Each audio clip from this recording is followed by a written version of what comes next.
দুধ জাল দিচ্ছ কেন গো? রাতে দুধ রুটি খাবো নাকি? আরে দই বসাবো। তা চিনি কেন? তুমি মিষ্টি দই বানাচ্ছ? না, মিষ্টি দই। কি বানাচ্ছ?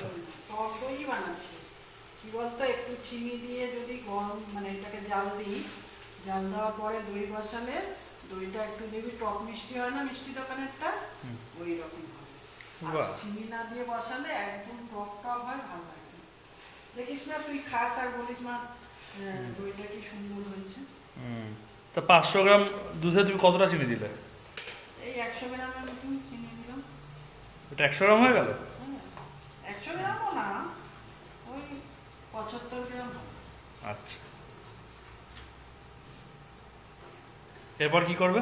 এবারে এটাকে অফ করে দেবো, একটু ঠান্ডা উষ্ণ উষ্ণ ঠান্ডা থাকবে, উষ্ণ উষ্ণ গরম থাকবে, তখন এটাকে দই বসিয়ে উষ্ণ উষ্ণ ঠান্ডা থাকবে।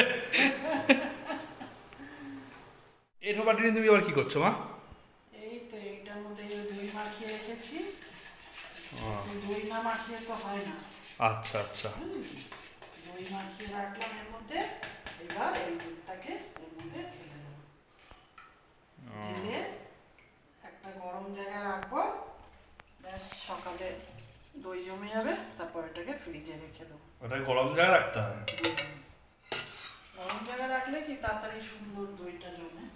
আচ্ছা এইভাবে আটকে দিলাম, দিয়ে এইখানটায় রেখে দিলাম। একদম সকালে খুললেই দই জমে যাবে। আচ্ছা।